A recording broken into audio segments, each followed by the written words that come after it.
ప్రకాశం జిల్లాలో దారుణం చోటు చేసుకుంది. ఒంగోలు నగరంలోని Mangamuru road journalist colony first లైన్లో ఈ అఘాయిత్యం జరిగింది. తమ మాట వినటం లేదంటూ, పెళ్ళైన వ్యక్తిని ఇష్టపడుతుందంటూ తల్లిదండ్రులే తాము పెంచుకున్నటువంటి బిడ్డను అమానుషంగా చంపిన ఘటన ఇక్కడ చోటు చేసుకుంది. ఈ ఘటనకు సంబంధించిన మరిన్ని వివరాలను తాలూకా సిఐ విజయకృష్ణ గారు ఉన్నారు, ఆయన అడిగి తెలుసుకుందాం. సార్, అక్కడ అసలు ఏం జరిగింది? ఆ ఇన్సిడెంట్లో ఆ బిడ్డని తల్లిదండ్రులు చంపడానికి ఉన్న ప్రధాన కారణం ఏంటి?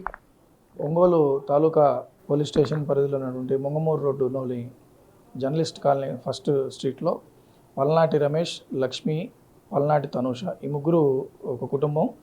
తనూష ఈ పల్నాటి రమేష్, లక్ష్మి యొక్క రెండవ కూతురు. ఇతను రమేష్ ఆటో తోలుకుంటూ జీవనం సాగిస్తూ ఉంటాడు.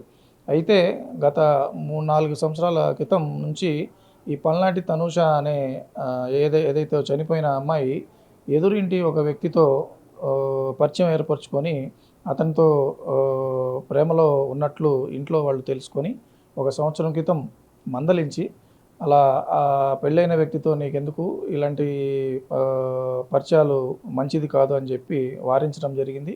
అప్పుడు సర్దుమణిగిన తర్వాత మళ్ళీ గత కొద్ది రోజులుగా ఈ చనిపోయినటువంటి తనూష ఎదురింటి అబ్బాయి ఎవరైతే ఉన్నారో పైకం బ్రహ్మయ్య అనే వ్యక్తితో మళ్ళీ అతని కోసం వెళ్ళటం, అతని వెంట తిరగటం ప్రారంభించిన విధంగా ఈ విషయం తెలుసుకున్న తల్లిదండ్రులు ఆ అమ్మాయిని 15వ తేదీ రాత్రి సుమారు 10 గంటల ప్రాంతంలో ఇంట్లో మరి ప్రశ్నించగా వాళ్ళిద్దరి మధ్య వాగ్వివాదం జరిగి మరి క్షణికావేశంతో అతని తండ్రి రమేష్ ఈ అమ్మాయి తనూష యొక్క గొంతు పట్టుకొని నులిమి చంపివేసినట్టుగా మాకు ప్రాథమిక విచారణలో తెలిసింది. మరియు వాళ్ళ తల్లిగారైనటువంటి లక్ష్మి కూడా ఈ యొక్క చర్యలో అతనికి సహకరించి ఈ యొక్క గొంతు నిలిపే సమయంలో ఆమె కూడా వాళ్ళ అమ్మాయి యొక్క కాళ్ళు పట్టుకొని కదలకుండా చేసి అమ్మాయి చావుకి వీళ్ళిద్దరూ కారణమయ్యారని మా ప్రాథమిక దర్యాప్తులో తేలింది.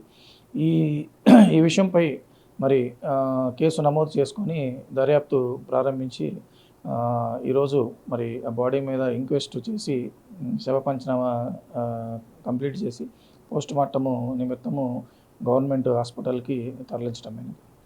అయితే సార్, ఏదైతే ఈ హత్య జరిగిందో, ఈ హత్యకు సంబంధించి మీకు ఎవరు సమాచారం ఇచ్చారో, అది ఆత్మహత్యగా చిత్రీకరించేందుకు కూడా ప్రయత్నం చేసినట్లుగా తెలుస్తుంది. దానికి సంబంధించిన విషయం ఏంటి సార్?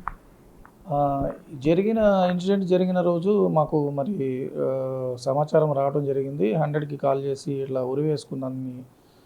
ఉరివేసుకొని చనిపోయినది అని చెప్పి ప్రాథమిక సమాచారం రావడం జరిగింది. ఆ తర్వాత మేము సంఘటనా స్థలానికి వెళ్ళి అక్కడ పరిస్థితులని గమనించి ఆ తర్వాత అంతర్గత విచారణ చేపట్టిన తర్వాత మాకు ప్రాథమిక సమాచారంగా ఈ విధంగా హత్య జరిగినట్లు మాకు ఆధారాలు లభించాయి. అయితే ఎవరైతే హత్య చేశారో అమ్మాయి తనుష యొక్క తండ్రి, తల్లి హత్యను ఒప్పుకున్నారా సార్? వారు చేసినట్లు వారి బంధువుల దగ్గరను మరియు పెద్ద మనుషుల సమక్షంలో ఒప్పుకున్నట్లు మాకు విచారణలో తేలింది. ఇది తమ పరువును కాపాడుకునేందుకు వాళ్ళు కన్న తల్లిదండ్రులే కాలయముల్లాగా మారి తనుషను హత్య చేసిన ఘటన ఇక్కడ చోటు చేసుకుంది. అయితే క్షణికావేశంలో జరిగిన ఘటన అయినప్పటికీ కూడా ఈ హత్యలో భార్యాభర్తలు ఇద్దరు, ఎవరైతే తల్లి తండ్రి ఇద్దరు కూడా పాలు పంచుకున్నట్లుగా తెలుస్తుంది. అయితే వారిద్దరిని ఇప్పటికైతే కేసు నిమిత్తం రిమాండ్లోకి తీసుకుని కేసునైతే దర్యాప్తు చేస్తున్నట్టుగా సిఐ గారు చెప్తున్నారు. వీడియో జర్నలిస్ట్ సంటితో శ్రీనివాస్, బిగ్ టీవీ, ఒంగోలు.